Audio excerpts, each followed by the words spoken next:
Hello and welcome to another episode of the Help Is Here podcast. Today we're going to be talking about Findom addiction and managing it with financial restrictions and budgeting it. This is something that quite a lot of guys do. They'll set themselves limits. Maybe it's like, okay, I'm only going to spend, $400 this month because that isn't too much and things like that. I've heard this Yep. quite a few times. But let's get into this because, it Mhm. may not actually work as we'll be analyzing and talking through today. This has come up because I received this YouTube comment about a week ago. So I'll read out the YouTube comment. This was on one of our videos about Findom addiction. So he said, I struggle with this. Thanks for sharing.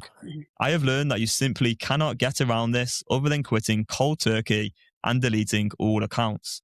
I had fooled myself thinking I could set and stick to a budget to play with my Findom partner. However, once the cravings came in, any talk about budget went out of the window.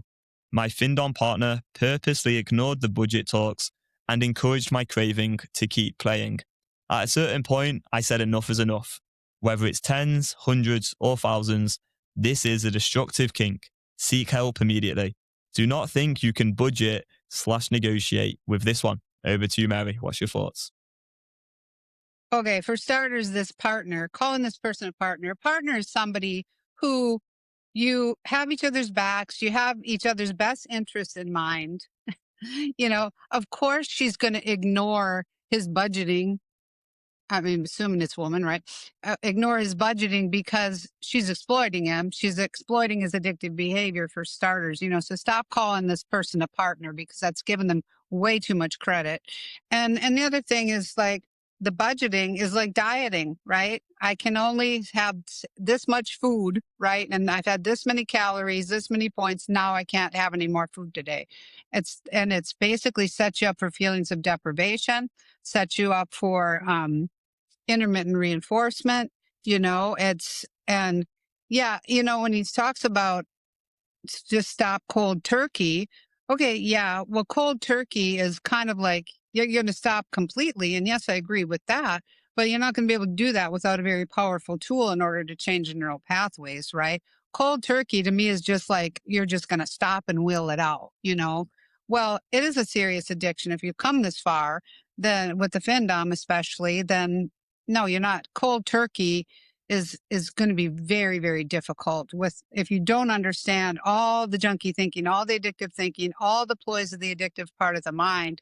Mm, And then you have a, person online exploiting you and ignoring these budget boundaries that you're trying to set, encouraging you to go beyond it. It's all and setting the boundaries in the budget boundaries in itself is total setup for feelings of deprivation. So then you're going to be in this really compromised state with all these negative feelings. You have this person who's trying to exploit you, not going to have a prayer, honestly. How yeah. could you, you know, Yeah. Yeah. you know? Let's talk about the deprivation feelings then, because, Yeah. this is a massive, massive part of the whole beyond compulsion method.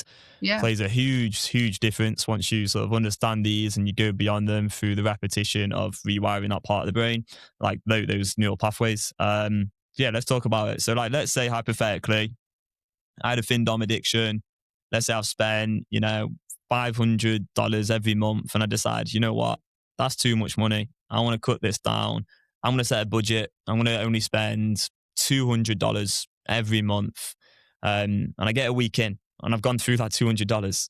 Let's talk about the deprivation sort of thinking Yeah. and feelings that would come up next and how that would cause a problem. Well, yeah, that's it. I'm done. I can't do it anymore because I've reached my budget, right? The problem with that is especially you're trying to do it less, right? Because now you've been spending too much. So now you're going to do it less. Well, your tolerance is here, right? Your tolerance is over here. Now you're going to cut it back to over here. Well, you're just going to want more and want more and want more and want more because you've built your tolerance. And then even beyond that tolerance, the tolerance just keeps going up because the addictive desire is insatiable. So then you're in a constant state of withdrawal, always wanting more, you know?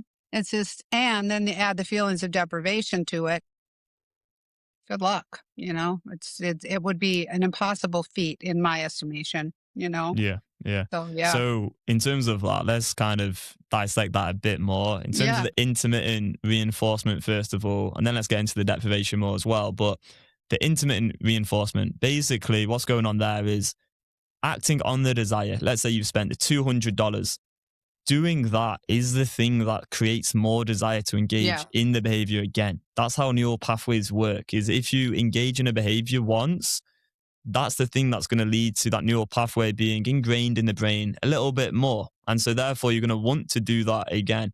The misconception I think a lot of people have is that that desire is going to be satiated somehow, and then enough is enough and you're going to want it less because you've already spent like X amount. But the truth is it's spending the money and engaging in the Findom, this compulsive behavior.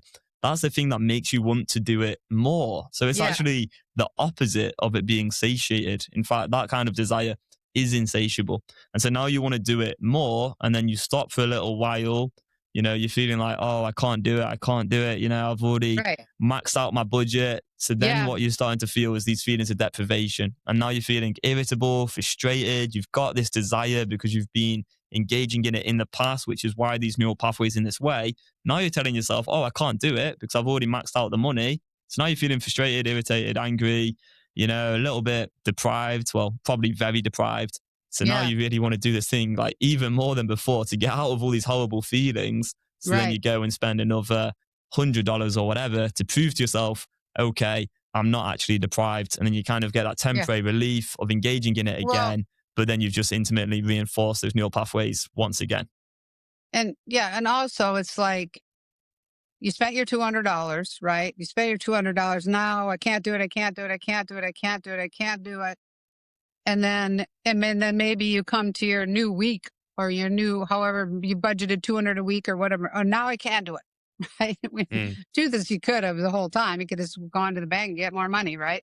But it's like, but then that's that intermittent reinforcement. And then what people then try to do is they want that same level of relief, right? So they kind of going to spend the whole 200 at once, right? To mm, try to, it's like, I've had so many food compulsive people say they like Weight Watchers, they put assign point values to food, or they have, calories, whatever, but they would save points to binge. So they would like not do it, not do it, not do it, not do it. Now I'm going to do it all my points at once so I can get that feeling, right? mm. It's just such a bad way such a destructive way to be wiring your brain, with Yeah, that yeah. intermittent reinforcement and just trying to get that temporary relief, which Mm, you're not going to get if you just kind of spread it out, if you've got I can only have this much. So I'm going to do it all at once to get the, whew, you know, mm. it's, yeah, What would it's, you say to someone who says then, okay, well, how about I just do, maybe $20 a week consistently or something like that? well, if their tolerance has been, $500 a week, Mm. what's $20 a week going to do for you? All it's Yeah, going to do is keep your addiction alive, keep you wanting more and more and more and more and more. What a way to yeah, live. Trying to yeah, yeah. control an addiction. It's like, it's as much hell as being deep in it. Mm, It's just, it's all the same shit, it's just, yeah, yeah, I would say join BCA. That's what I would say. But yeah, yeah. No, for sure. I'm not a sales pitch here, so I'm just trying to educate. So yeah. Yeah, yeah. It reminds me as well of like my days in the past doing the no fap streaks. So fortunately, I never got into the Findom addiction. I think I did when I was in the porn addiction. I did look at a few sort of Findom kind of videos or that kind of content a bit. Never spent money on it, but I easily could have done. If I hadn't have found you by now, and maybe if I was like making more money, I probably would have done, to be honest.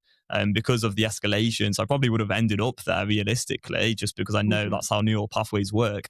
Yeah. But what I was into was doing the no fap streaks, right? So it's such a similar concept because every time those no fap streaks would end, it would be like, okay, now I need to get in as much as I possibly can because I've just told myself for the last 30 days, I can't watch porn, I can't do this, I can't do this, I can't do this. I'm Yeah. into these feelings of deprivation. Then I've just gone and relapsed once. Then it's like, okay, well, I can't do this again tomorrow, so let me do as much as I possibly can today, and then I'm going to Right. stop tomorrow. And then bang, it's a 5-hour binging and edging Right. intermittent reinforcement session. Do it a bit, stop a bit, do it a bit, just like throughout the whole day. So it's such a similar concept here with the whole Findom thing of trying to manage and control it. And it doesn't work, because the real freedom is when you get to a position where just moment by moment, you stop that behavior and you stay stopped and you feel good about that choice, stopping it. The desire Mhm. comes up, you deal with that desire, and then you move on with your life and you just stay consistent with that. Whereas if you try and manage and control it, you're just going to be stuck in that cycle of stop a bit, loads of desire, lots of discomfort, probably a lot of deprivation thinking. Then you act on it again, and it's just round and round and round. And it's such a circular cycle, such a horrible way to live, basically. Yeah.